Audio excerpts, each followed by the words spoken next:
नमस्कार मित्रांनो, मी गणेश देवकते आपलं पुन्हा एकदा स्वागत करतोय मराठी माहितीला या YouTube चॅनलमध्ये। मित्रांनो, तुम्हाला पण तुमच्या मोबाईलवरती गेल्या 1-2 दिवसांमध्ये जर CSC मानधन योजना 3000 रुपये असा जर मेसेज आला असेल, तर तुम्हाला पण प्रत्येक महिन्याला 3000 रुपये ही पेन्शन भेटणार आहे। आता याच्यासाठी अर्ज, पात्रता, कागदपत्रे संपूर्ण माहिती आपल्याला पुढे बघायला भेटणार आहे। तर हा व्हिडिओ शेवटपर्यंत बघा आणि अशाच लेटेस्ट अपडेटसाठी आपल्या YouTube चॅनलला सबस्क्राईब करून ठेवा। तर मित्रांनो, चला व्हिडिओला सुरुवात करूया।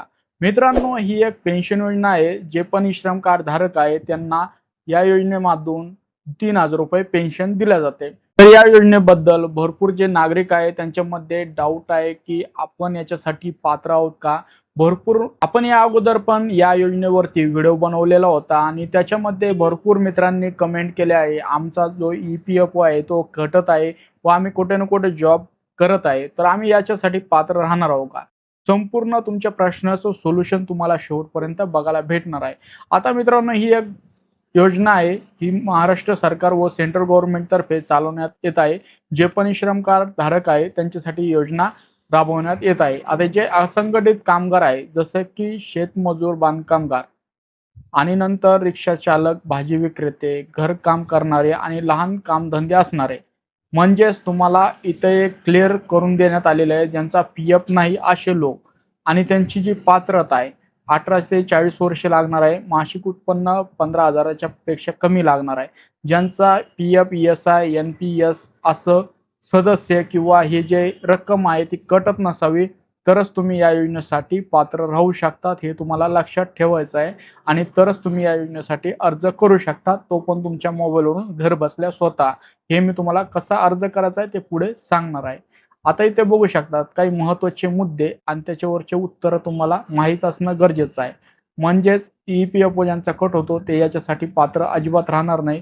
ही एक योजना फक्त जे छोटे मोठे काम व व्यवसाय करतात त्यांच्यासाठी आहे।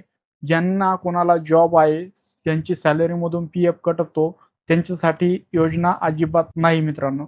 आता सोप्या भाषेतून जर तुम्हाला समजून घ्यायचं ठरलं, इथं संपूर्ण माहिती देण्यात आलेली आहे। आता इथं ज्यांच्या पण मनामध्ये काही प्रश्न आहेत तर त्याचे उत्तर इथं तुम्ही बघू शकता। श्रम कार्ड आहे आणि मजूर आहे, स्वयंरोजगार आहे, PF कटत नाही, तर त्यांच्यासाठी योजना आहे। आता नोकरी म्हणजे कंपनीत काम करतात, कुठे ना कुठे जॉब करतात, PF कटतो, तर त्यांच्यासाठी ही योजना अजिबात नाही, हे लक्षात ठेवायचं आहे आणि हे लक्षात ठेवूनच मित्रांनो तुम्ही अर्ज करायचा आहे। ESI, NPS जरी कटत असेल तर तुम्हाला या योजनेचा लाभ घेता येणार नाही। तर ही अशी काही योजना आहे, याचे जे फायदे आहेत तर हे तुम्हाला मी लगेच सांगून देतो। आता इथं काय आहे की तुमचं जे वय आहे 60 वर्ष झाल्यानंतर तुम्हाला 3000 रुपये पेन्शन चालू होते।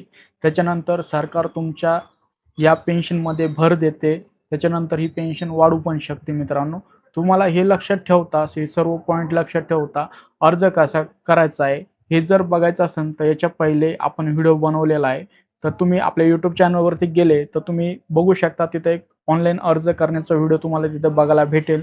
तो व्हिडिओ बघा आणि तुम्ही तुमच्या स्वतःच्या मोबाईलवरून पण अर्ज करू शकता। तर मित्रांनो, ही काही महत्त्वाची अपडेट होती। अशाच लेटेस्ट अपडेटसाठी आपल्या YouTube चॅनलला सबस्क्राईब करा। हा व्हिडिओ जास्तीत जास्त शेअर करून या व्हिडिओला लाईक आणि सेव्ह करून ठेवा।